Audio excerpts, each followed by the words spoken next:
তাই কইলাম, আমি হাসতে হাসতে জাহান্নামে যামু, মবিয়া গঙ্গের সাথে জান্নাতে যাবো না। আমি মাওলা হুসাইনের সাথে কারবালায় কল্লা কাটামু, কিন্তু মবিয়া গঙ্গকে সাহাবি কমু না, কইতে পারি না। এগিনাই সবচেয়ে বড় জালিম, জুলুমকার, মুনাফিক। এর জন্য মাওলা আলীকে ভালোবাসি, মহানবীকে ভালোবাসি, রব্বুল আলামিনকে ভালোবাসি, রবকে ভালোবাসি, মহানবীকে ভালোবাসি, মাওলা আলীকে, মাওলা আলীর বংশকে, পাক পাঞ্জাতনকে এবং জগতের সমস্ত অলিকে ভালোবাসি। আর আমাদের মধ্যে শিয়া ভাইদের মধ্যে, শ্রদ্ধেয় শিয়া ভাইদের মধ্যে তফাৎ কি? শ্রদ্ধেয় শিয়া ভাইয়েরা পাক পাঞ্জাতন মানে 12 ইমাম 14 মাসুম। দয়াল মুর্শিদ বাবা জাহাঙ্গীর। বিসমিল্লাহির রহমানির রহিম। ঈদ মুবারক, ঈদ মুবারক, ঈদ মুবারক। আজকে 18ই জিলহজ 1445, 25শে জুন 2024 সাল, 11ই আষাঢ় 1431 বঙ্গাব্দ, রোজ মঙ্গলবার। আজকে সৃষ্টিকুলের কুল কায়নাতের সর্বশ্রেষ্ঠ ঈদ, যে ঈদের নাম হচ্ছে ঈদে গাদির, মাওলার অভিষেক দিবস, মাওলা আয়াতের দিবস, রসুলের রেসালাত হস্তান্তরের দিবস। আল্লাহর হাবিব যে রেসালাত হস্তান্তর করেন, মুহাম্মদ সাল্লাল্লাহু আলাইহি ওয়াসাল্লাম মাওলা আলীকে রেসালাত দান করেন, সেই দিবস। এই 18ই জিলহজ হচ্ছে পরিপূর্ণ দিন মুকাম্মেল হওয়ার দিবস। পৃথিবীর মানুষ কেন এই দিনটিকে ঈদ হিসেবে পালন করবে? কারণ এই 18ই জিলহজে দিন পরিপূর্ণ হয়েছে। দিন পরিপূর্ণ হওয়ার দিবসটির অপর নামই হচ্ছে ঈদে গাদি। এর দলিলটা কোথায় আছে? কুরআনুল মাজিদ। আল্লাহ রাব্বুল আলামিন তার প্রিয় হাবিব সরকারে দু আলম আবুল কাসিম মুহাম্মদ সাল্লাল্লাহু আলাইহি ওয়াসাল্লাম যখন বিদায় হজ পালন করলেন, আল্লাহর হাবিব জীবনে একবার হজ করেছেন। জীবনে কয়বার? একবার হজ করেছেন। কাবা শরীফ তোয়াফ করেছেন এবং এই একবার হজ করার কারণে রাসূল সাল্লাল্লাহু আলাইহি ওয়াসাল্লাম মক্কাবাসীর কাছ থেকে শেষ বিদায় নিয়ে মদিনার উদ্দেশ্যে রওনা দিবেন। শেষ হজ, একবারই হজ এবং মক্কাবাসীর উদ্দেশ্যে শেষ ভাষণ, হজের শেষ খুতবা। এর জন্য বলা হয় বিদায় হজের ভাষণ। কেন? এই হজের পরে আল্লাহর হাবিব আর মক্কাবাসীর কাছে তার যে গাতা গোষ্ঠী, তার যে বংশধরেরা আছেন, আত্মীয় স্বজনেরা আছেন, তাদের কাছে আর আসবেন না। আল্লাহর হাবিব ইহজগৎ থেকে পর্দা গ্রহণ করবেন। এর জন্য মক্কায় আল্লাহর হাবিব হজ সম্পূর্ণ করে বিদায় হজের ভাষণ দেন 9 জিলহজ। 9 জিলহজ বিদায় হজের ভাষণ। সবার থেকে বিদায় নিয়ে আল্লাহর হাবিব মদিনার উদ্দেশ্যে রওনা করেন 11ই জিলহজ। যখন আল্লাহর হাবিব মক্কা থেকে মদিনার উদ্দেশ্যে 11ই জিলহজ রওনা করেন, সমস্ত সাহাবায়ে কেরামদেরকে সাথে নিয়ে 1,29,000 সাহাবা আল্লাহর হাবিবের সাথে ছিলেন। ঐতিহাসিকগণ বলেন, আবার অনেক ঐতিহাসিকগণ বলেন 1,00,000, 1,29,000 আর 1,00,000 একখানে। এই যখন আল্লাহর হাবিব মক্কা থেকে মদিনার উদ্দেশ্যে রওনা করেন, তখন ছিল 10ম হিজরি 18ই জিলহজ গাদিরে ঘুমের ভাষণটা আল্লাহ হাবিব দেন। ইংরেজিতে 632 খ্রিস্টাব্দে ছিল।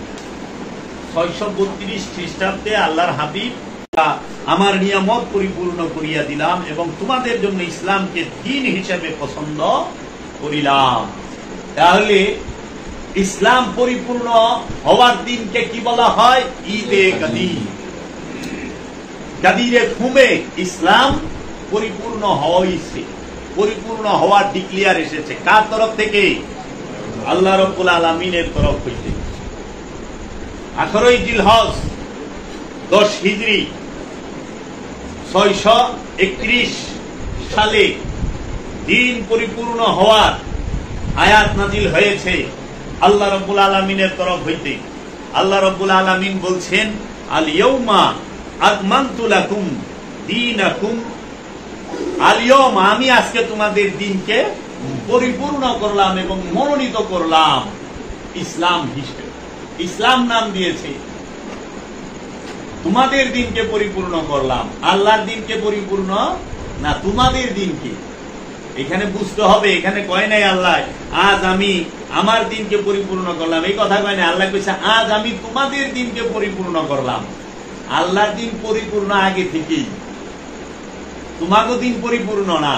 এজন্য তোমরা যেহেতু রেসালাত, নবুয়ত, রেসালাত, বেলায়েত, আবদিয়াত সমস্ত কিছুর মধ্যে তোমরা নিজেদেরকে বায়াত নিজেরা নিলে, এর জন্য তোমাদের দিনকে পরিপূর্ণ করলাম এবং তোমাদের উপর আমার নিয়ামতকে পূর্ণ করিয়া দিলাম। তাইলে মাওলা আলী কি? আল্লাহর নিয়ামত। আল্লাহ কোরআনে কয়ে দিয়েছে সূরা আল ইমরানের 3 নম্বর আয়াতে, এই সূরা মায়েদার 3 নম্বর আয়াতের শেষের অংশে। একটু কইরা দেখেন। আমি তো অথেন্টিক কথা বলি, দলিল দেয়া কথা বলি, আওরা কাউরা কথা আমার কাছে নাই। আল্লাহর নিয়ামত মাওলা আলী আল্লাহ কোরআনে কয়েছে দিছে যে আমি এবং তোমার উপর আমার নিয়ামতকে পরিপূর্ণ করিয়া দিলাম এবং তোমাদের উপর আমার নিয়ামতকে পরিপূর্ণ করিয়া দিলাম। আর আল্লাহর হাবিব তিনি মাওলা আলীকে সবার গার্জিয়ান হিসেবে রেখে গেলেন এবং তোমাদের জন্য ইসলামকে দিন হিসেবে পছন্দ করিলাম। তোমাদের জন্য, আল্লাহর জন্য না। আল্লাহর দিন ইসলাম না, তোমাকে দিনের নাম হইল ইসলাম। ইসলাম অর্থ কি? তোমাকে ইসলাম শব্দের অর্থ কি? আত্মসমর্পণ। মুসলমান শব্দের অর্থ আত্মসমর্পণকারী।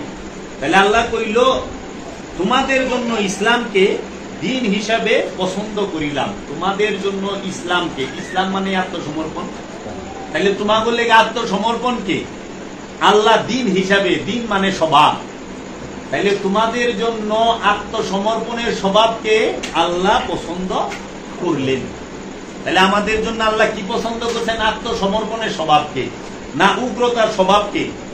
উগ্রতার স্বভাবকে আল্লাহ পছন্দ করছে আমাদের জন্য। ধর্মান্ধতার স্বভাবকে আল্লাহ আমাদের জন্য পছন্দ করছে। উগ্রবাদী স্বভাবকে আল্লাহ আমাদের জন্য পছন্দ করেছে।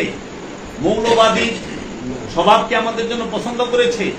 জঙ্গিবাদের স্বভাবকে কি আল্লাহ আমাদের জন্য পছন্দ করেছে? না, কখনোই না। আল্লাহ আমাদের জন্য পছন্দ করেছে দিন হিসেবে ইসলামকে। ইসলাম অর্থ আত্মসমর্পণ, দিন অর্থ স্বভাব। আত্মসমর্পণের স্বভাবকে আল্লাহ আমাদের জন্য পছন্দ করেছে। তাই রসুলের কাছে যারা আত্মসমর্পণ করতে পারে নাই তারা কখনোই ইসলামে প্রবেশ করে নাই, তারা মুসলমান দাবিও করতে পারে না। তাই ধর্মের নামে যারা উগ্রতা, মৌলবাদিতা, জঙ্গিবাদিতা করে তারা কখনোই ইসলামের কেউ না।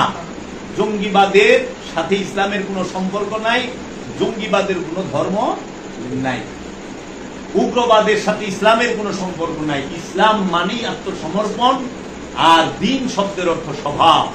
আত্মসমর্পণের স্বভাবকে আল্লাহ আমাদের জন্য পছন্দ করেছেন।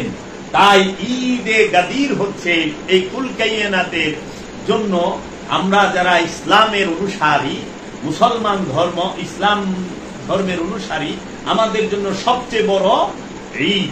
কারণ সবচেয়ে বড় ঈদ কেন কইলাম?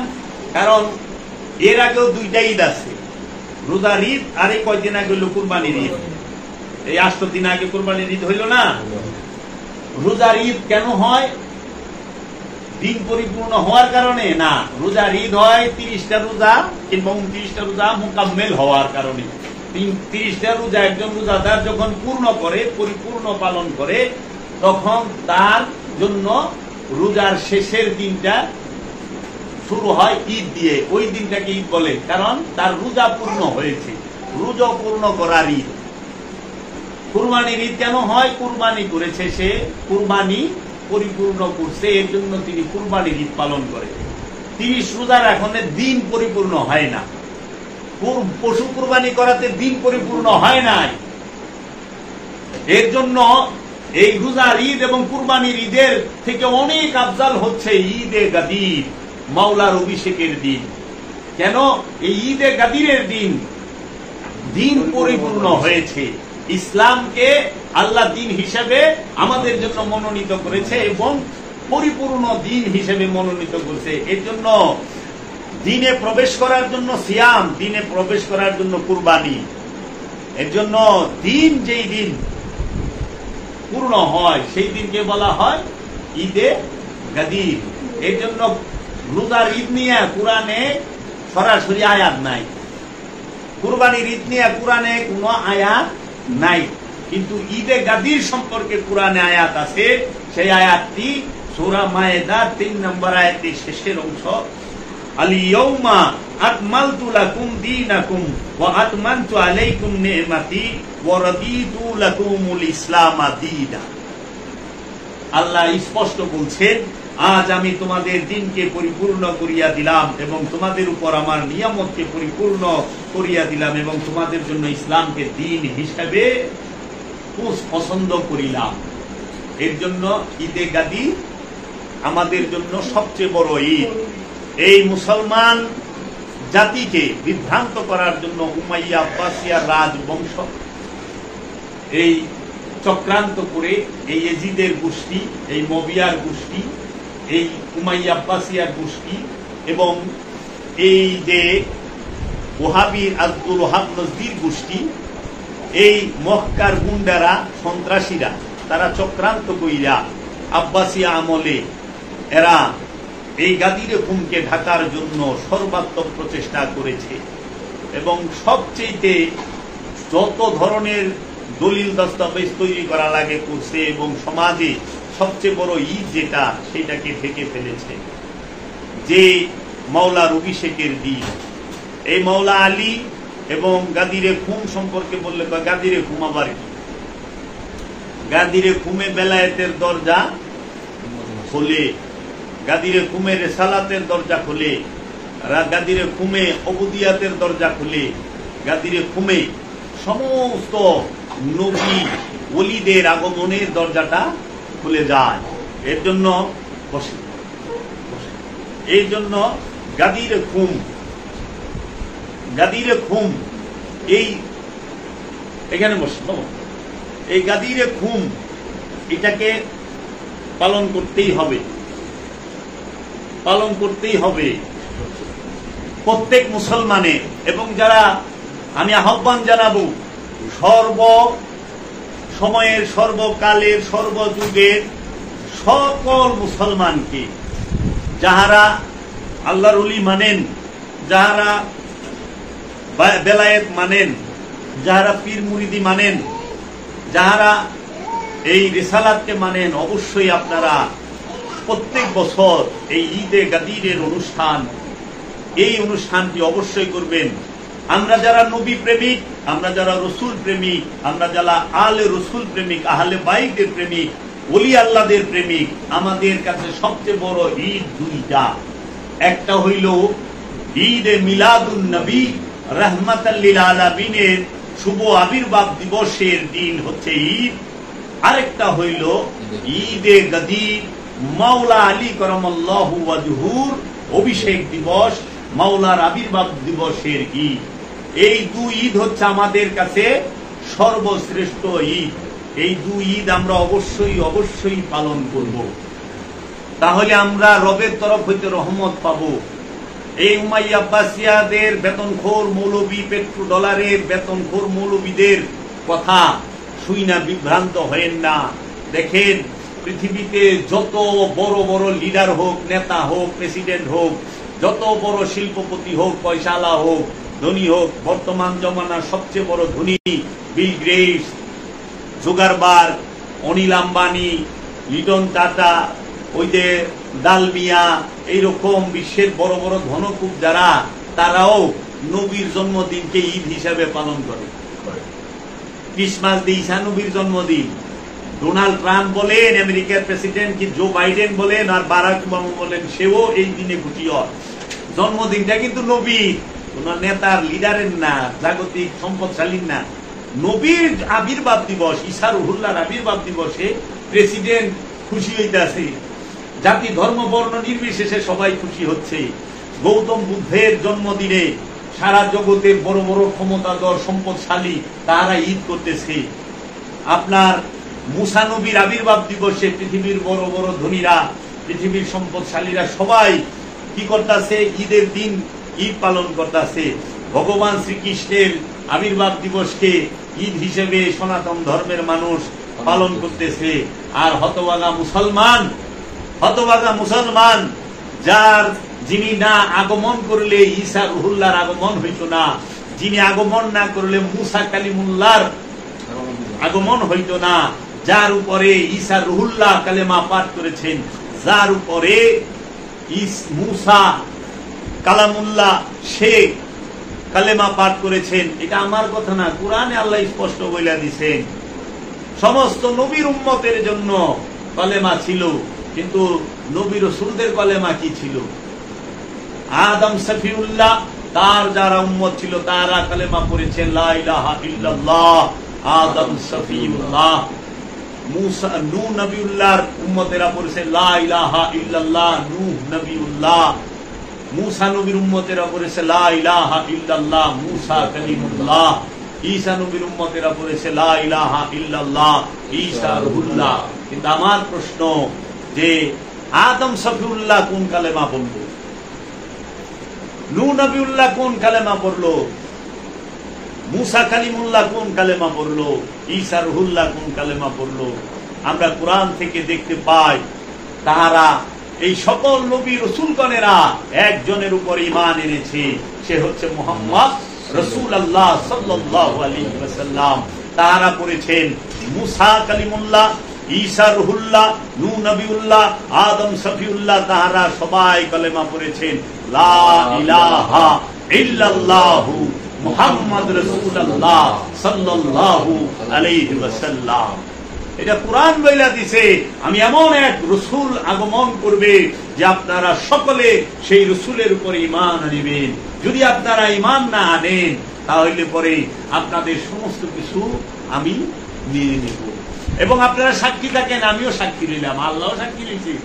সমস্ত নবী রসুল ওলিয়া উলিয়া সবার ঈমান আনতে হবে রসুলের উপরে, মুহাম্মদ সাল্লাল্লাহু আলাইহি ওয়াসাল্লামের উপরে। কোরআন দলিল দেয়া দিছে, দলিল না জানলে আমার কাছে আইলাম একটু কোরআন থেকে দেখায় দেব যে দেখ কোরআনে আল্লাহ কি কইছে। এর জন্য আল্লাহ রাব্বুল আলামিন মহানবীর শান মানকে সর্বশ্রেষ্ঠ মর্যাদার কোরআনেই কইরা থিয়া দিছে। ওয়াহাবি গিলারে গোপন করে, সালাফি গিলারে ঢাকে। সালাফি ওয়াহাবি খারিজিরা আল্লাহর রাসূলকে মানুষ, সাধারণ মানুষ প্রমাণ করতে চায়। নাউযুবিল্লাহি মিন যালিক। আল্লাহর হাবিবের আগমন না হইলে এইরকম মৌলবীরা টুপি দাড়ি রাইখা জুলুম করা পারতো না, কোরআনের অনুবাদ ভুল করতে পারতো না, কোরআনের অপব্যাখ্যা করতো না, এবং হাদিস লেখা রসুলের সম্মানকে ঘাটাইতে পারতো না। অনেক টুকাইনা হাদিস আছে আব্বাসী আমলে, ওই দিকে আমি আজকে যাবো না, আজকে ঈদের দিন। এর জন্য আমরা পড়বো নারায়ে তাকবীর, আল্লাহু আকবার, নারায়ে রিসালাত, ইয়া রাসূলুল্লাহ, নারায়ে হায়দারি, ইয়া আলী মুশকিল কুশা মাওলা আলী, নারায়ে গৌসিয়া, ইয়া গৌসে পাক, নারায়ে জাহাঙ্গীর, দয়াল সুরেশ্বরী, নারায়ে সুরেশ্বরী, দয়াল বাবা জাহাঙ্গীর। আমার মুর্শিদ সব সময় বলেছেন, বাবা গো, আল্লাহ তার হাবিবকে ভালোবেসেছেন। কোরআনে আল্লাহ বইলা দিছে যে আমি আমার হাবিবকে ভালোবাসি, মোহব্বত করি, আমার হাবিব আমার মাসুক, আমি আমার হাবিবের আশিক। আল্লাহ হাবিবের দিকে তাকায় থাকে, রাহমাতাল লিল আলামিনের দিকে তাকায় থাকে। আর রাহমাতাল লিল আলামিন তিনি বলেছেন, যদি কেউ আমাকে ভালোবাসতে চাও সে আমার ইত্রাত, আমার আহলে বাইতকে ভালোবাসো। তাই আল্লাহর হাবিব কুরআনুল মাজিদে আল্লাহ নিজেই বলছেন কুরআনুল মাজিদে যে আল্লাহর হাবিবের বংশ সম্পর্কে যে ইন্নামা ইউরিদুল্লাহ লিইউযহিবা আনকুমুর রিসা ওয়া আহলাল বাইতি ওয়া ইউতাহিরাকুম তাতহীরা। আল্লাহ তো এইটাই চান, তোমাদের হে নবী পরিবার, তোমাদের থেকে সমস্ত অপবিত্রতা নাপাকি দূরে রাখে। রসুলের পরিবার, রসুলের আল, রসুলের বংশ তৈয়ব তাহেরা, আলে রসুলের সমস্ত ইমামগণ তাহারা মাসুম, নিষ্পাপ, বেগুনাহ। বেগুনাহ, এই নিষ্পাপদের মধ্যে কোনো কলঙ্ক, কোনো দাগ নাই।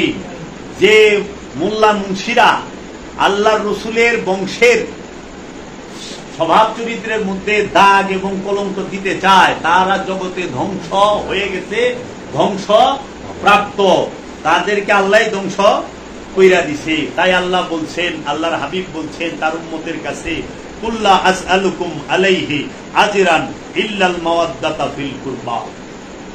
আমি তো তোমাদের কাছে কিছুই চাই না, একটা জিনিস চাই শুধু, আমার কুরবাত যারা, আমার নিকটবর্তী যারা, আমার আল যারা, আমার বংশ যারা, তাদেরকে তোমরা মজবুত কইরা ধরে রেখো, মোহব্বত কইরো। আমার বংশের মোহব্বত চাই। তাই গাদিরে ভূমি আল্লাহর হাবিব বলেছেন ফিকুমুস সাকলাইন, হাদিসে সাকলাইন যাকে বলা হয়, যে আল্লাহর হাবিব বললেন আনা তারাকতু ফিকুমুস সাকলাইন, আমি তোমাদের কাছে দুইটা ভারী জিনিস রেখে যাইতেছি, হে আমার মানব জাতি, হে আমার উম্মতেরা, তোমাদের কাছে দুইটা ভারী জিনিস রেখে যাইতেছি, কিতাবাল্লাহি ওয়া ইতরাদাহি, আমার রবের কিতাব এবং আমার বংশ। রবের কিতাব, আমার কিতাব এবং বংশ, এই দুইটাকে মজবুত করে ধৈর্য, শক্তভাবে ধৈর্য, দৃঢ়ভাবে ধৈর্য। জীবনে হে মানব জাতি, হে মুসলমান জাতি পথভ্রষ্ট হবে না, বিপদগামী হবে না, তোমাদেরকে কেউ পরাজয় করাইতে পারবে না, তোমরা সব জায়গায় বিজয়ী হইবা। কারণ আল্লাহর দল সব সময় বিজয়ী হয়, আল্লাহর দল সব সময় বিজয়ী হয়। এর জন্য এখন মুসলমান জাতি আল্লাহর যে রসুলের যে কিতাব, মাওলা কারীম আলী কারামাল্লাহু ওয়াজহু এবং রসুলের বংশ এবং সমস্ত ওলি আল্লাহরা হচ্ছে নুরি কিতাব, রসুলের হাকিকি কিতাব, এই কিতাবকেও শক্তভাবে ধরে তো নাই, শক্তভাবে দমন করছে। এবং নবীর বংশকে এই উম্মতরা এবং এই মুসলমান জাতিরা সকলে শক্তভাবে ধরতে পারলো না, একটা অংশ শক্তভাবে দমন করলো। নাইলে রসুলের উম্মতের মধ্যে একটা দল যারা রসুলের হাতে বায়াত হইছে, রসুলের কাছে মুরিদ হইছে, রসুলের কাছে কলমা পড়ছে, তারাই রসুলের সন্তান আওলাদকে কল্লা কাটছে, কুবায়া কাটছে, কাটছে না? কারবালায় কি কোন হিন্দু, বৌদ্ধ, ইহুদি, খ্রিস্টানে রসুলের বংশ কুবায়া কাটছে না? এই মাথায় টুপি পাগড়ি পরা, শরীরে পাঞ্জাবি পরা, মুখে দাড়ি রাখনেওয়ালা এবং আজান দিয়া 5 ওয়াক্ত নামাজ পড়নেওয়ালা, তাহারাই মাওলা হুসাইনকে শাহাদাত করলো, মাওলা আলীকে শাহাদাত করলো, মা ফাতেমাকে শাহাদাত করলো, মাওলা হুসাইন হাসানকে শাহাদাত করলো। কারা? এই রসুলের উম্মতের ভিতর থেকে একদল বিপদগামীর দল, পথভ্রষ্টের দল, দুনিয়াদারের দল, স্বার্থবাদীর দল, এই ইয়াজিদ মুআবিয়া গং যারা, তাহারা এই ইয়াজিদ মুআবিয়া গংরা আল্লাহর রসুলের বংশকে শক্ত হাতে দমন করলো, এই আব্বাসিয়ারা। তারপরে তারা তাদের রচিত হাদিস আল্লাহ রসুলের শানের খেলাফে লাগায় দিল, আল্লাহ রসুলের মানের খেলাফে লাগায় দিল, আল্লাহ রসুলের বংশের ইজ্জতের বিরুদ্ধে লাগায় দিল। তাই রসুল প্রেমিক যারা, তারা রসুলকে এবং রসুলের বংশকে ভালোবাসে। তাই অনেকে মাওলা আলীকে ভালোবাসতে এবং মাওলা আলীর নাম জোরে সোরে কইতে ভয় পায়, যদি শিয়া তকমা দেয়। আরে পাগল, মাওলা আলীকে ভালোবাসলে যদি শিয়া হয়, তাহলে সবচেয়ে বড় শিয়া তো আল্লাহর রসুল রাহমাতাল লিল আলামিন হয়ে বয়ে রয়েছে। কারণ আল্লাহ কইছে, বেলায়েত ঘোষণা করেন, রাহমাতাল লিল আলামিন বেলায়েত দিছে।